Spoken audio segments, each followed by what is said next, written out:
and we are so excited. We are so excited to grow and laugh with you on this journey of motherhood, faith, and friendship. And so today our topic is going to be expectations versus reality. Now, if you're any new mommy, you know that your expectations of how you thought things were going to go, like your birth story and friendships and co-parenting and all that kind of stuff, versus what's really going on, like right now after that baby, it's not totally different. And the east to the west. Right. And so we're just here to discuss those things because nobody talked to us about it. Okay, nobody was there. Everybody thought, no idea. I had no idea. And then there's too much books to read. Right. So about Who's reading? Who has time to read all of those books? I was apparently Sade did. I was an avid reader when I was pregnant because I wanted to know everything. But every book has something different to That's say. so true. And they have horror stories in them too. Yes. So then you're like scared and you're Listen, it's a lot going on. I didn't read for that reason. Yeah, that is. You just suggest a book, and I got so much anxiety just thinking about it. I read one book, and that was it. Yeah, I think that one book she suggested to me, and I was already in the middle of like 3, so I couldn't even read that book. So I probably should have just read that one and called it a day. How is this possible? Yeah. No, this was while I was pregnant, though. It wasn't like after the fact. Well, see, my job didn't allow me so it was like a prior to do that because I had to work at night. I was just after I got off work, so there was no time for reading except the weekends. That's right, you were double dutying at that time. Sheesh. So, short story long. Sleeping and eating. We totally get it. Okay, so if you're just right there like, look, I don't know what's going on, we got it covered. But so we're gonna cover a few topics today, under this subheading of reality versus expectations. Yes, we're gonna talk about our birth story. I know that's a bit of an experience to talk about. I don't know about you guys, but my expectation, my mom had told me how she had her delivery, and she was like, yeah, for you and your brother, I just went to the hospital, did a few pushes, pooped a little bit, and then you guys were here. Alright, so that was my expectation, like praying, Father, let me have my mom's body that this baby just come like this. Mind you, I did not have a long labor, but reality was I had to be induced, and it was not no little poop. Okay, that was a complete lie. Everybody makes it sound, I don't know about y'all, okay, but everybody makes it sound like it's just this little thing that plops out. First of all, I didn't get a chance to use the bathroom before I got induced, so everything came from out. The day before. Rhea. Right, no, that morning, because I got... Right, no. Thank you. The day before. Right, the day before. Yeah, because the day before they were like... The day before they were like, you know, make sure that morning, eat a big breakfast. So I ate a big breakfast. Then they said, yeah, you're going to be Who suggested that? Who was Rhea's doctor? Call us. Because they said that you might be here all day and you're not going to be able to eat again, which is true. All you get after that is They told me not to eat. Oh, well, they told me eat a big breakfast, and sure enough, I surely did. I mean, first of all, you're pregnant, so you're going to eat big anyway. So I ate a big breakfast. Okay. But, so, yeah, it was really embarrassing because it was just like strip after strip, and it was a whole nother side that my husband had never seen. Listen, I'm not prepared for that kind of life. I'm not. That was when I knew for sure I could never be a nurse. So that was my reality. When your own poop gross you out, right? It's that field is not for you. Completely. It's okay. No, it's not for So you. that was my reality. Also my reality. It was not a few pushes. I mean, my mom already warned me. You know, your contractions is gonna be a pain like no other, which was true. That was true. But I really thought it was just gonna be like a few pushes. I thought like what I learned in birthing class is what I was gonna do that day. I don't even know. I can't even remember what I learned in birthing class. I don't know what I even did that day. So somehow Simon got here. He was born sunny side up, meaning his face was looking at the doctor rather than looking at the floor. But did that hurt more? Oh, well, you wouldn't know. I Right, wouldn't no know. comparison. Right. Also, Because the next child after that came out, you know. But no, and my expectation was, you know, I'm gonna go in there, no epidural. I got this strong woman. got up in there, give me that epidural. I mean, the nurse suggested it. I was like, babe, let's pray about it. I just figured the Holy Ghost said yes because I was so in pain. I'm gonna answer for you, Holy Spirit. Holy Ghost, you said yes. You gave me the option to make decisions. Right. That's what I'm saying. So I took the epidural, and thank you, Jesus, I did. But that was my birth story. He came. I think I was in labor my whole from beginning to end, induced to ending. Maybe it was about 6 hours. So. But yeah, that was my expectation. I thought I was just gonna go up in there, plop, plop, boom. Wasn't that way. I had to have stitches. That was it. Because he came sunny side up, I had to be cut. Yeah. Gotcha. I'm clenching my knees. You guys can't see that. Gotcha. I had to be cut. Even his pediatrician said, yeah, if you wasn't cut, he was gonna split you open. Ooh. I felt that one. But, yeah. So my expectation was going in, you know, I was going to have worship, and I was going to Oh, my dance. gosh. Listen. You're dancing in labor. I was dancing in labor during my contractions, you know. It was going to be quick. Reality was that was pain, a lot of poop, and sunny side up. Gotcha. There you go. What was your birth story, Amaya? How did yours go? Birth story. I just remember it being a very, very busy time. We were actually closing on one house and selling another. And so it was super, super stressful.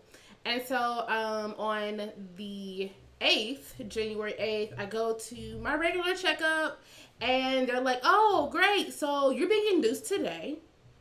And I'm like, no. I can't go to the hospital because I have to close on this house. Like, we don't have time for this today. Not today. And my doctor's like, yes, sis, you're going to the doctor.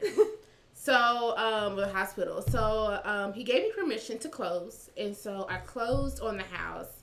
And I'm super stressed because at the time, I guess because I was so under so much stress, my baby's heart rate was not responding the way it was supposed to. And so I had failed, I can't remember what the tests are called, but I was failing some kind of test. And so right after we closed, I had to go straight to the hospital.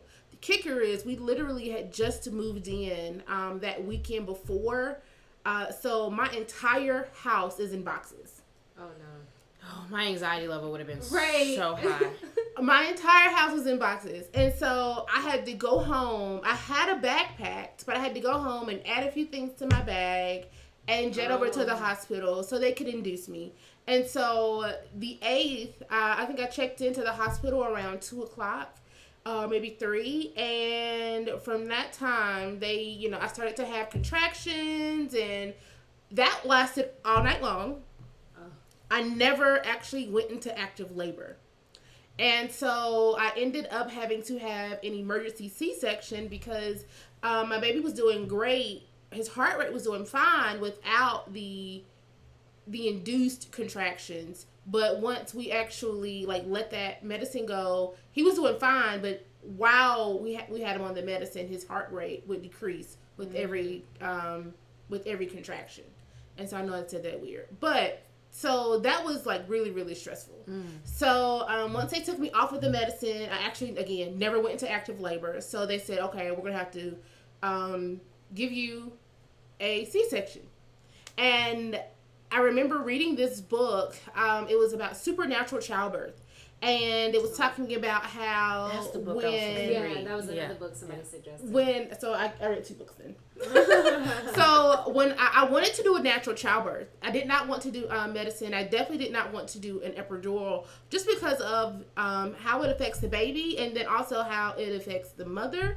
And I know it causes a lot of back issues a lot of times. And so that was a major concern for me.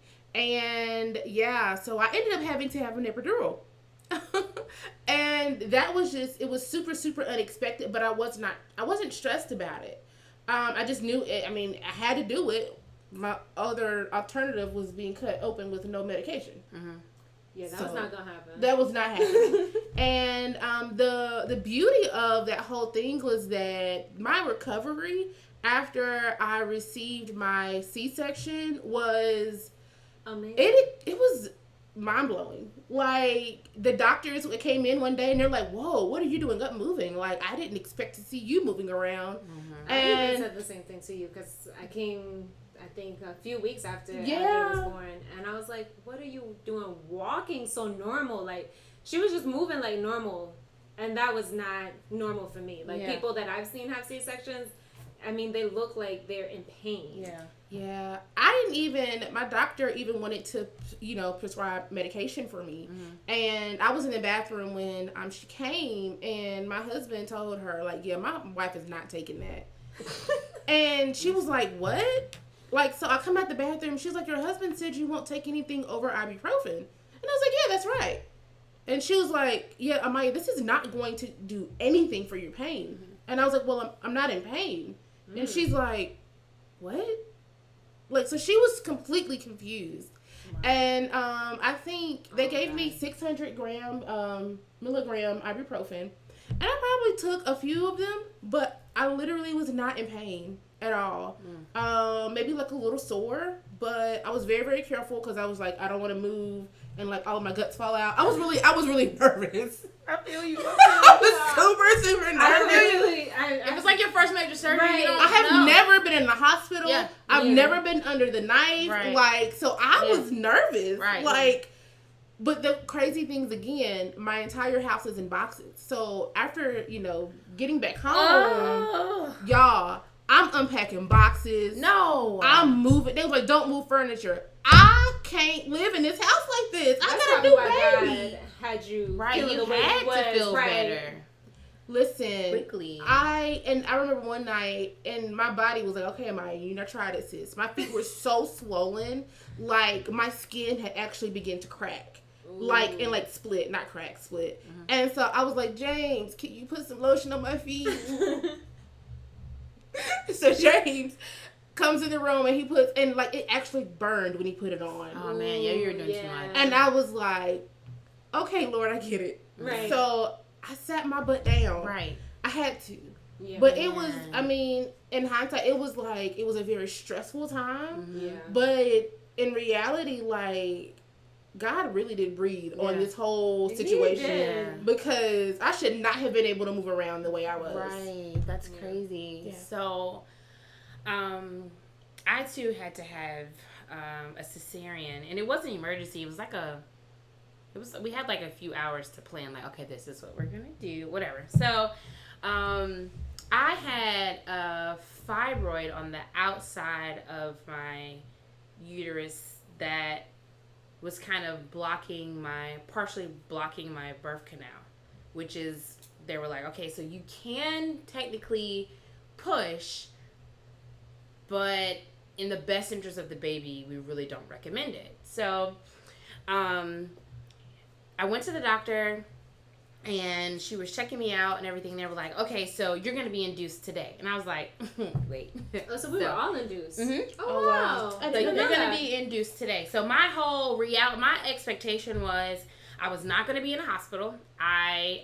This whole time I had been at Baby & Co., which is a birthing center in Winston-Salem. Yeah. I was not going to take any medicine. Like, that is my expectation. I'm going to, they're going to put up these essential oils in, and the room's going to be quiet. My thoughts was not too far off. Yeah, and that's how it's going to go. Yeah. And I'm going to birth right here in this birthing center, in this good old tub. Right. That's what I expected. And so, when they told me that I had this fibroid and it wasn't going to be a possibility, I really had to kind of like wrap my mind around it and say, okay, mind you, the day they sent me to the hospital to get induced, I was 1 centimeter. 1. Ooh. And so they induced my labor, and like 24 hours had passed, still 1 centimeter. And so I'm looking at my husband, and I'm like crying. I'm like, why won't my body do what it was made to do? Like, this is unfair. Yeah. Like, I'm a woman. I should be able to do this and that. Like, I'm not even dilating. Like, all this kind of stuff. So that night, around 11 o'clock that night, First of all, those cramps. Oh, contractions. Right. They're not cramps. Jesus. I get cramps now, and There is nothing in the world nothing. like a contraction. It's like, what is happening right now? So, we did everything that we learned in class. Like, we were breathing. My husband and my mom has this video. I didn't even know she was videotaping us, right? So she has this video of us, and we have music playing in the background, and we're literally just swaying side to side and dancing and just sway. It's probably the most beautiful video I've ever watched. But anyways, so we did all of that, and in the tub with some warm water, out of the tub, and all this whole thing all night long. And The exhaustion. yeah, I was very exhausted. So 1 centimeter at 11 p.m. I prayed that night. Instead of like doing my normal thing, I was sitting there and I was just like raising my hand, just loving on the Lord, because He had given me such peace about it. Like, okay, you're gonna be fine. You have to have a cesarean. It's okay. Woke up the next day. The nurse comes in to check me, and she checks me and she's like, something's not right. Let me go to the doctor. Okay. You don't say that and then leave out the room and go get drugs. You're going to tell me a little bit. Right. Come back here. You're going to say something. So I'm automatically like, what is going on? So the doctor my doctor comes in, he checks me and he says, you're fully dilated. I said, what? Oh, what is happening? Like, how did this happen? And so, mind you, still the fibroid is still there. There's still really no way that I can push. But based on my prayer, I feel like that was the Lord saying to Sade, your body can do what I have made it to do. But in the safety of Jackson, so that he can get here fine, you're going to have to sit. But I mean, overnight dilation. Wow. Yeah. And I'm telling you, that did something for my faith crazy. Yeah. So my expectations was not met initially. But what the Lord proved to me by not meeting my expectations was way more than, I don't know how this conversation just took this turn, but it was way more. It meant so much more to me from the Lord than any other story. So I that story had to be my story. Like, I felt like I had to have that. So had the cesarean, they like gave me something to numb me up or whatever. And I didn't get the epidural, something in my arm or whatever that they gave me. And for some reason, I was singing the Star Wars theme song. What? Yeah. It was so weird. I don't even think I've seen Star Wars but like one time. And I'm just sitting there with Steven just dun, dun, dun, dun, dun, dun, dun, dun, and I'm just doing the whole. And I don't know. Have you played that for Jackson? Never. You should, but you should. I just want to see how his reaction. You know what? I should. Right. And I don't know what happened, but I was joking around with the people in there. I was just like, y'all know what y'all doing? Because I got to get out of here alive. Like, who, like, you good? That's a joke, but that's reality. But it's for real. Like, did y'all wash your hands? Like, I'm just like going on and on. See. They're like, can you feel this? No, I can't. I can't feel anything. So they cut me and Jackson was born. Now, my expectation was to be cut horizontally. Right? But because of the fibroid and where it was, I had to be cut vertically. Mm-hmm. So even my expectation of healing was thrown off because now I'm bending against the cut of my incision. So my recovery was nothing like Maya's. Mm-hmm. It was like a full 2 weeks of just like, help, somebody help me. And still getting up when your baby cries. Like, it was the most painful experience those 2 weeks. And then don't sneeze. Oh, God. Man, I fell asleep from coming back, and I'm wrapping mine up. Took Jackson for his first visit to the doctor. And I think I fell asleep in the car. And I fell asleep and I choked. That's not funny. God. So to cough while you're choking, had that pillow, I was full-blown crocodile tears. My husband didn't know what to do. He was just like, he's in the front seat. I'm in the back seat with the baby. Like, it was the worst. Oh, my God. So I can feel that. Man, it's like your whole inside was like, hit. Like, oh, man, it was terrible. So we understand that everyone has a different, like, birth plan. Yeah. And shout out to Amber Will's wife. Yeah. Amber. Oh my gosh. She was like that friend that was like, Sade, everyone has a birth plan. Yeah. But everybody's birth story is going to be different. If your birth story is not the same as your birth plan, it's okay. It's completely You gotta okay. preach, Amber. Like, and I remember her saying that, and they just kept replaying in my mind. She's the one that suggested the book. Oh yeah, she She was did. the one Shout that out to suggested it Amber Wright. But Yeah. she had the perfect birth story, at least in my head. We're gonna have to get her on the did. show. We're gonna have to Amber, get baby, it. we're getting you on the show. Yes. Because thank you for all the wisdom and the Yeah. encouragement. Yeah. She was definitely a Because good that mommy really friend. helped me. Yeah. Yeah, she was. And I just want to give like a tip in regards to contractions. One thing that was helping me with my contractions was, your monitor tells you when you're about to have a contraction. Or at least that's the monitor that I had. It could tell me when a contraction is about to happen. I wish I had that one. And so my mother-in-law told my husband, tell Rhea when a contraction is about to happen so she can breathe through it. And that helped me so much. But then my monitor started to mess up. It kept freezing. So by the time it showed the contraction, I already had it. Done lost my breath. Listen. And my contractions came to the point I couldn't. This is really when the nurse, because the hospital I went to, it was really a hospital, even though it wasn't a birthing center, it was really a hospital for like being on natural. You can do this without an epidural. You can do this without a C-section. Because there's some women that plan a C-section, don't even try to push the baby. Oh yeah, absolutely. wow. I didn't. Oh yeah. So that's the nurse suggested the epidural. When it came to the point I couldn't stand because I had hemorrhoids with my son, and so standing was like really, really painful. I forgot how to breathe. I mean, it was so bad. I couldn't remember how to breathe, and so that's when she suggested the epidural. But if you do have a monitor, or if you go on your hospital tour, you can ask them what type of monitors they have. But if it is the monitor that can tell you when a contraction is about to come, that's really helpful because then you can kind of know what to do, whether it's breathing, whether you're gonna dance, whatever it is, ball or whatever. But that's a tip that helped me, and hopefully it might help you. Yeah. One thing that helped me with that was just kind of remembering, like, even through it, this is gonna end. Mm-hmm. Yeah. Mm-hmm. Yeah. Like, this is gonna be over soon. Absolutely. That's so true. That did help. Because that was very, very like, oh my gosh, Yeah. but it's gonna stop. Yeah. I think my husband was like the best. He was the best. I mean, this man was on it. He was on top of everything. He was like, Sade, breathe, hold my hand. See this way? Super calm. Let's go this way. Let's go that way. Are you ready? Let's then go up. I mean, he was just so Go, Steven. perfect. I was just like, thank God, what in the world? Like, This is pregnancy. real. And He shoulda having got a pushed child- you. Right. Having a child definitely He shows labored. you. Yes, like, he did. This is who I was supposed to marry. What? I couldn't have married anybody else. Listen, we're gonna get off the topic. We're gonna get back into topic. That's That's another a whole pod- other, a whole other other show. thing. So, but yeah, so of course, if you're just now joining us on the show, we're talking about expectations versus reality. Yeah. We just covered our expectations and reality of our birth stories. Yeah. And the next thing that we felt was like really, had kind of shifted with children, as moms, are our friendships. Yeah.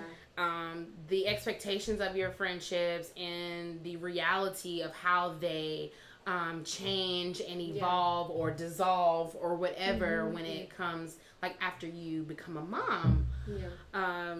Man, I was in a group that hung tight and we were together all the time. And even when I got pregnant, that's when it really started. Disconnect started to happen. And it's not because I don't love them or whatever, but just naturally or subconsciously, it became more about my little nucleus, which was Steven, Sade, and baby Jackson, and what was best for us. And then, add in, the fact that you're tired and hungry and you still have to work and like add all those things in.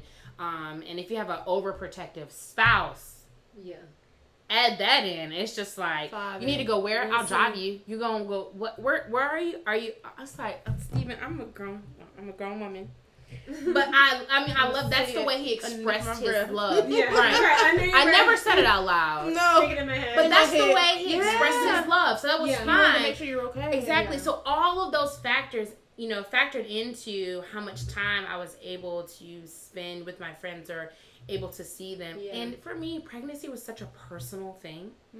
Like a lot of people, I didn't wear tight clothes. Like once at my grandfather's party because I thought I was cute. But like it was such a personal experience that like it wasn't but so much you could really share anyway without grossing somebody out. So it was like, but when you connect with other mommies, it was easy. Girl, let me tell you. Right, for real. So that was a little, that's where the disconnect started happening for me. It was like during my pregnancy. And then afterwards, your whole life has changed. You're not on, I say he because we all have boys, but your baby is your schedule. It doesn't matter what's going on. There's no more impromptu, like my husband's family came into town today and they were like, we're coming from Charlotte. You're like, oh, I got an hour and a half to plan. I was still late.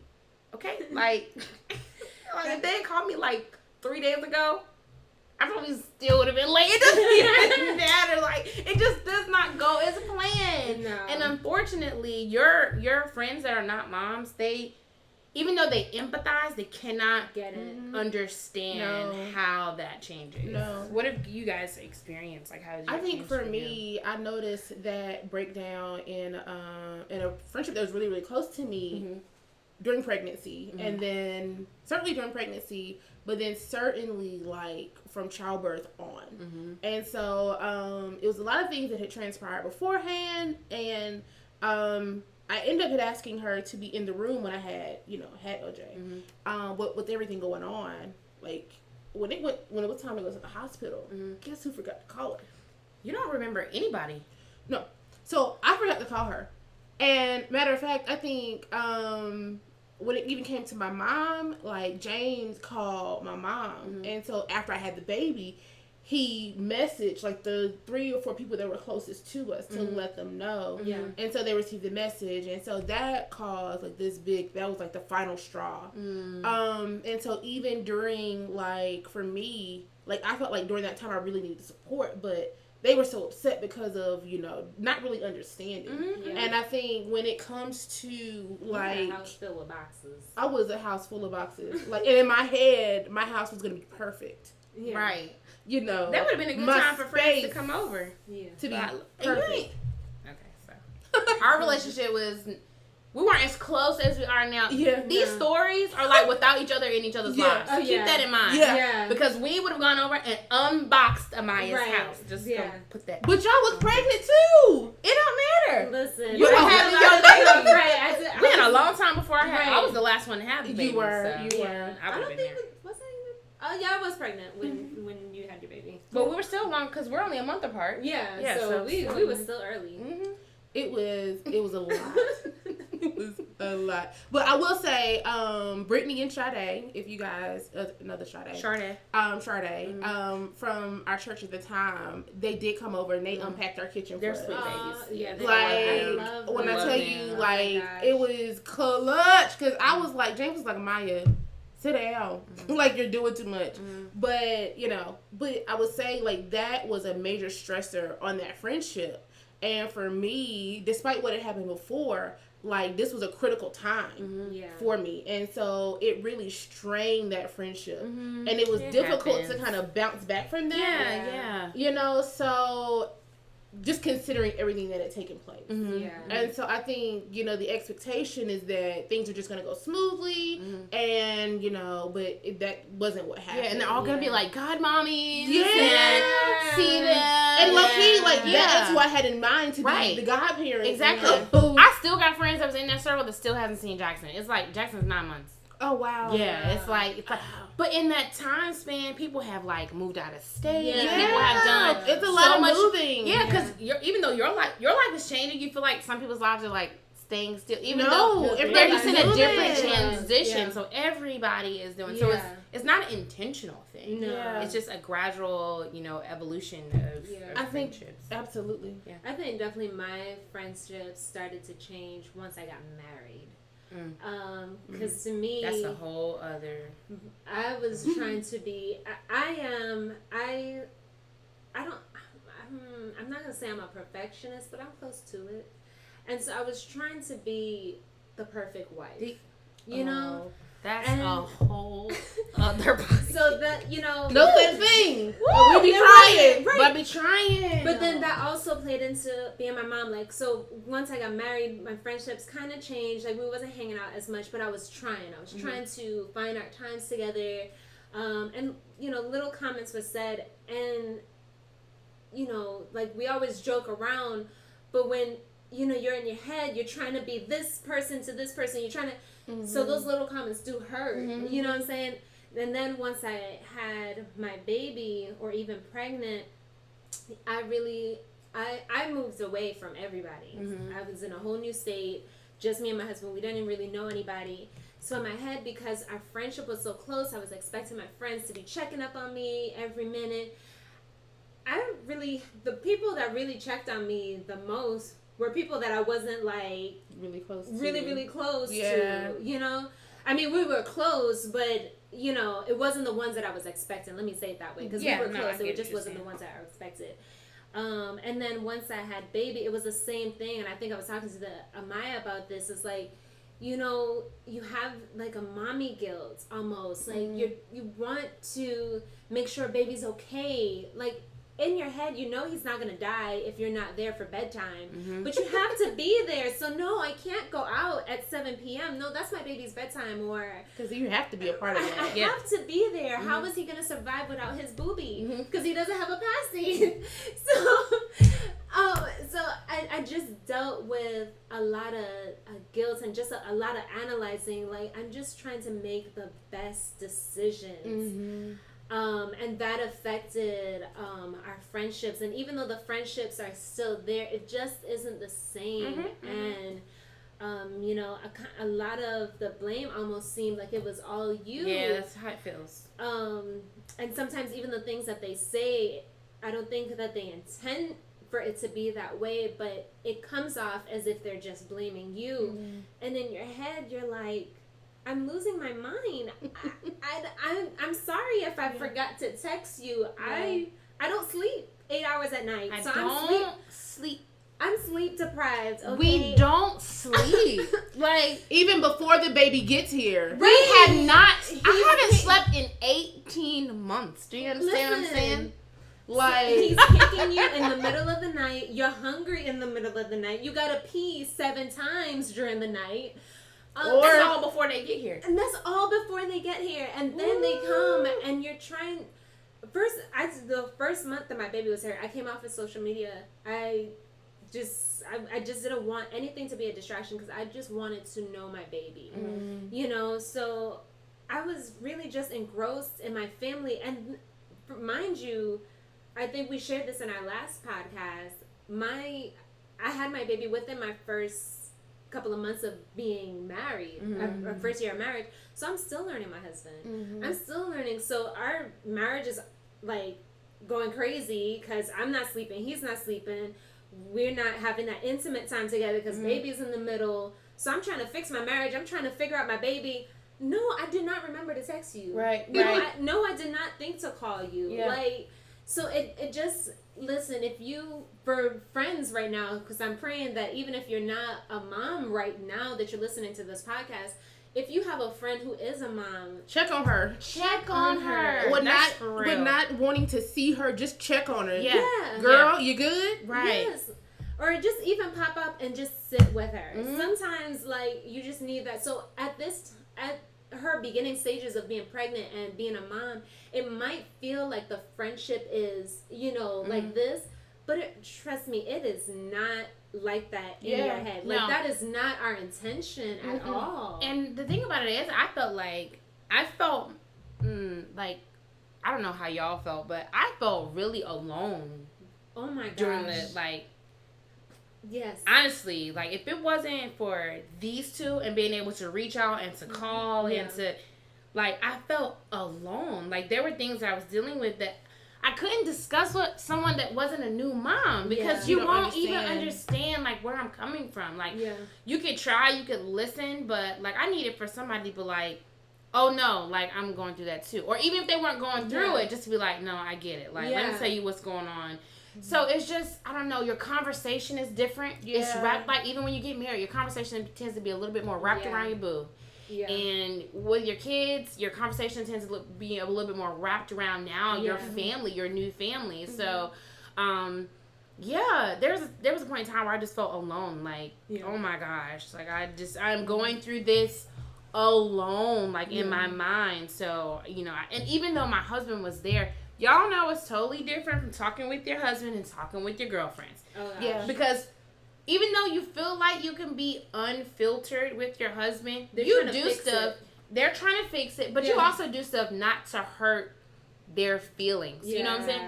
With your girlfriends that know you and love you and y'all hurt each other's feelings, sometimes it don't even matter. You be like, look, it's getting on my nerves. Like, whatever it is. So, yes, friends, if you're out there, number one, we love y'all. For real.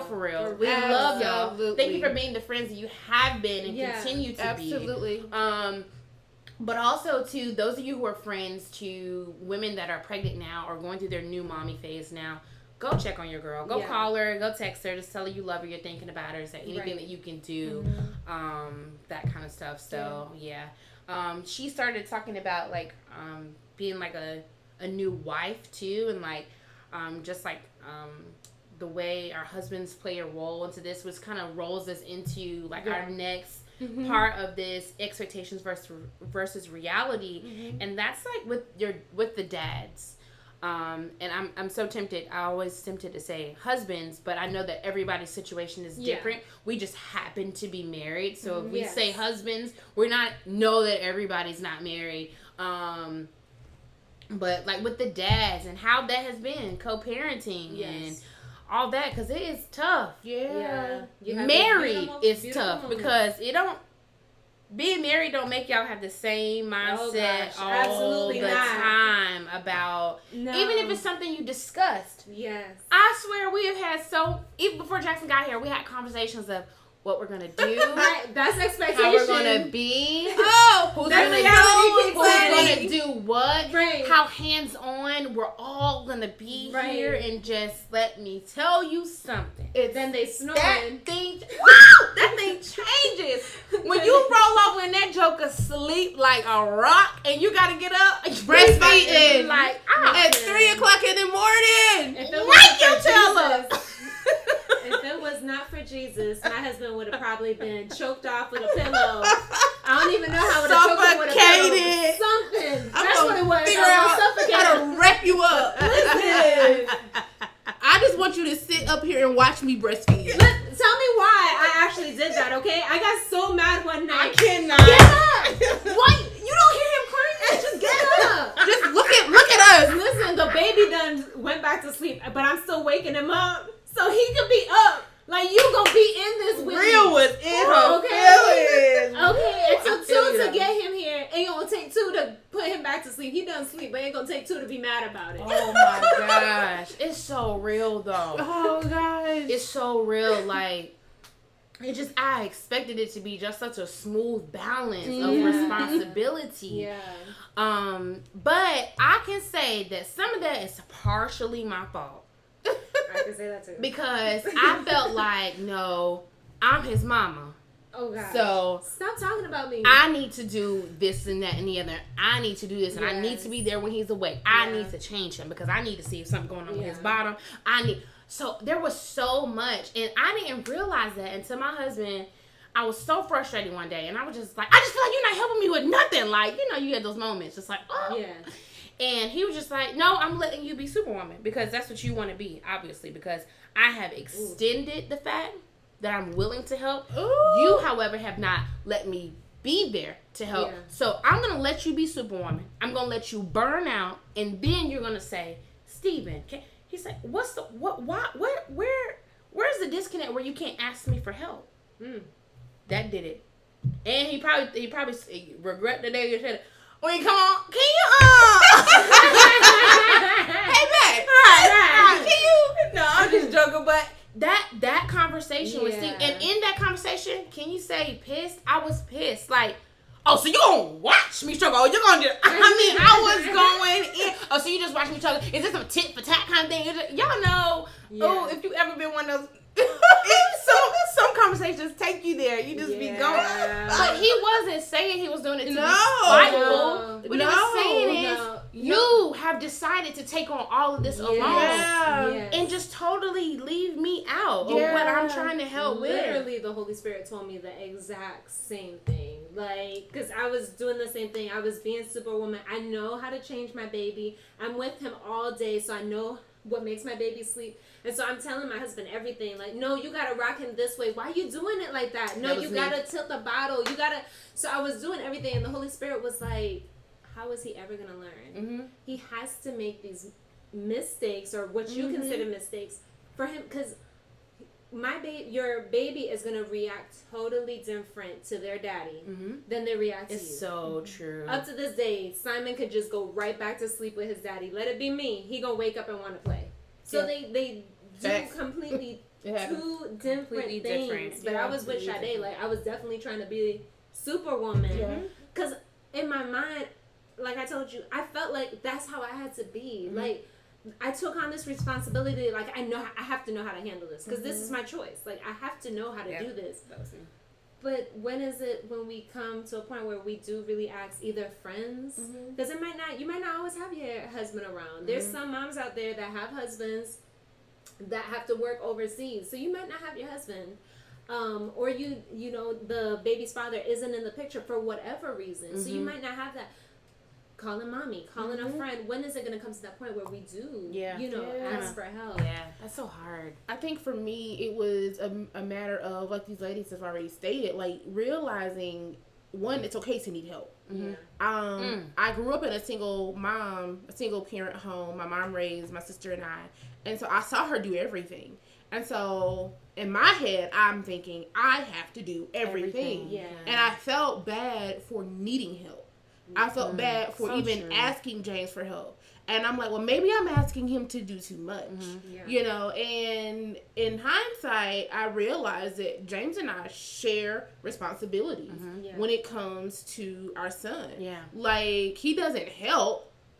He parents. Like, he parents. And so I had to watch my wording. When it came to no, but So I was like, can you watch Jackson? He'd be like, can I watch my son? What are you talking about? Well, I had to realize James is a parent to our son. And so I know there were times that he would be doing something with LJ, and I'm knowing I need a break. I'm literally army crawling to the bed, or I'm army crawling to get whatever task done, and I'm still like, I hear LJ, cry from the living room, and I'm like, is he okay? Right. What's happening? What did you do? Is he? What did you do? That is so classic. And James is like, Amaya, he's fine. Like, and even allowing room for mistakes, because honestly, we make mistakes when it comes to our son. But you feel like it's okay for you to make a mistake. Right. You have got to get it right. How dare you not put that diaper on right? Well, please, can I share? Even though he's moving. So, there was one time, Jackson was crying like his heart out. And Steven was like, oh, boy, I'm about to shake this boy through this room, right? I said,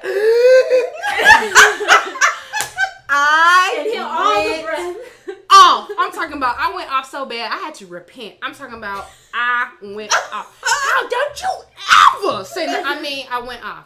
And so, about 3 months later, you know what I'm saying, Jackson was crying or whatever. And in my mind, I felt like I wanted to toss that kid across the room. And so my husband got home, I was like, remember when you was like, you felt like, you remember that one time? Right. Listen. I feel like that today. I just want to say I'm sorry for going out. It took so much. All my pride. It took all my pride. I just had to toss it. I was so humbled in that moment because it's a real thing.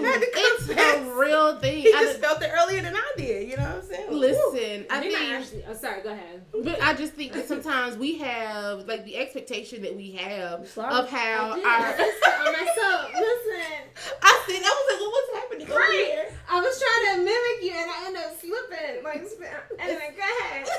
I think think the expectation of how our spouses, interact with their children are just different. Yeah. And I think because if you come from a home with a strong woman or a woman who has carried the bulk of, the responsibilities because dad wasn't there, whether, for whatever reason, in my head, I've adopted that. And having to learn, like, no, James is sharing in responsibility. And even, considering the fact that he's a boy, we have a son.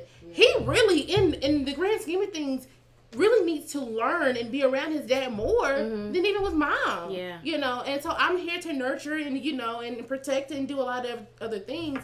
But dad really does teach him about being a man. Yeah. And he begins to learn that now. Like, that doesn't start when he turns 12. Right. And so me just really having to just reframe and like my mind and how I perceived what it looked like to have a dad in the picture. Yeah. So, I mean, man, like all these different, we didn't even get to like everything. We only had one more, which was breastfeeding, and we'll save that for another time. And I think we should still continue about dads. This should probably be a part 2. It has to be about dads. Because I even had down like talking about dads, and then we completely went on. Yeah, it was kind of our fault. Yeah, it was part of our fault there. But I mean, and the note I had down was like paying attention to dads and their mental space. Like, my God. So we're definitely gonna have to do a show like geared towards the dads, a part 2. We can definitely do that. But thank you so much. Thank you for tuning in to the Hey Mommy podcast. Again, we are just so excited to share this journey of motherhood, faith, and friendship with you guys. Go on our social media to check out our Instagram, our Facebook page, our YouTube channel. And if you have any questions or comments or anything, you can always email us at heymommy@gmail.com. Absolutely. We would just love to hear your stories because we're all different and we all receive so much encouragement from each other's stories. And with everything that we talked about today, just know that you're not alone, and we totally, Mommy, we get it. We get it. So we love you guys. Love you. Any of the things that we have, we'll put it in the comments and the links below for all the resources that we've used that help us over time. So we hope you laughed, and we'll see you.